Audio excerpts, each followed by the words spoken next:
السلام عليكم ورحمة الله وبركاته. دعوة يا الملك استأذنك جوكتين كسر لهذا كورسين بي اتش بي. ما أنت عشر كان حكوا سابسين هاي داتا تايب.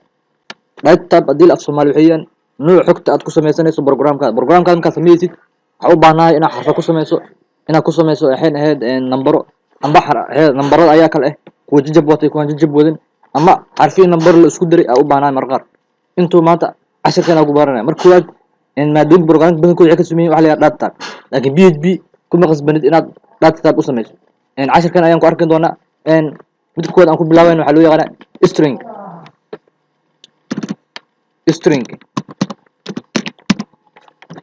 string dadka qaar waxay malayna xarfo kaliya yihiin maya waa xarfo iyo nambaro iyo wixii labadooda la isku diray iyo wixii ka dambeeya intu waxa loo yaqaan string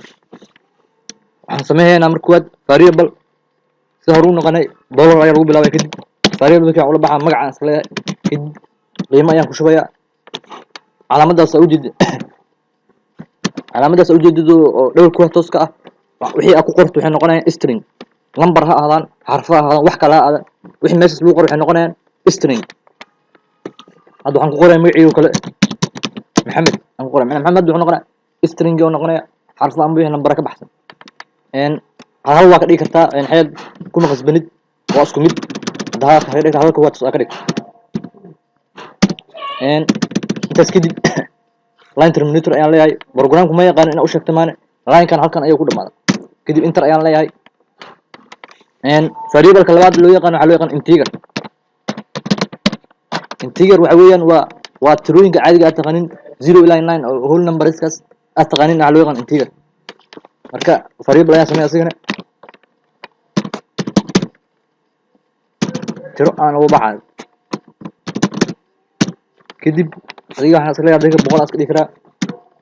laakiin asiga uma baahno marka tirada aad ugu liis uma baahno waxay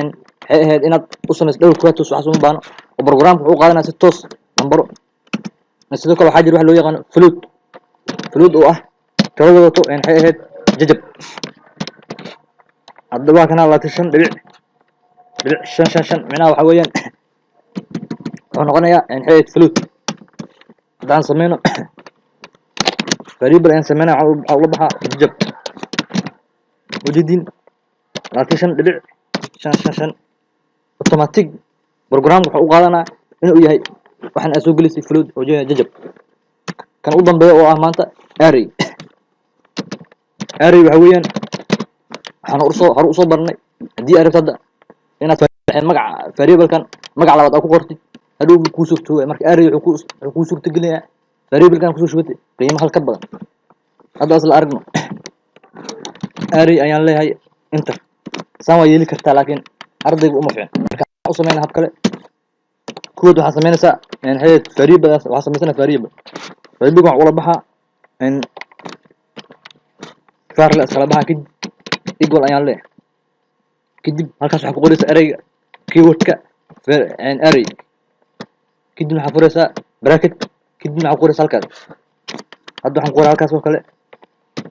muqdisho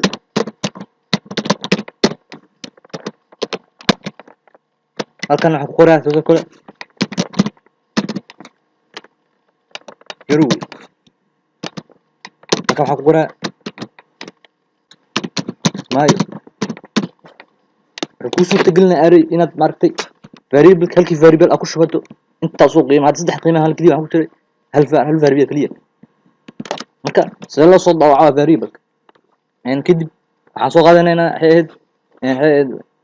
variable kan ayaan soo qaadanaya echo ka hormarnaa si lagu soo daawaco kadib variable kan ay ku qorayna waxaad furanaysaa calaamadaas bracketska kadib halkaas waxaa ku qoraysaa midkii aragta in lagu soo daawaco haddii muqdisho aan rabo number 0 ayaan gelinaa eber garowe daar hal ayaan gelinaa kismaayo daar laba ayaan gelinaa kismaayo muqdisho in la soo daawaco rabada ayaan gelinaa 0 save ayaan leeyahay browserka ayaan soo kicinaya u fiirso muqdisho ee la soo daawacay ujeedin in la soo daawacay hadii aan rabo in la soo daawaco garowe waxaan gelinayaa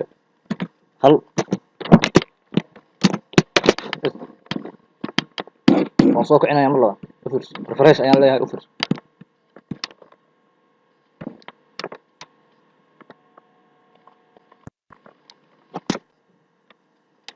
وكاس أو جدين يعني عشان كان ما أنت ركض سنة ده تابسك إنها فانتين وفلا عشان أنت صون ما دون سلاس يو نبد قليو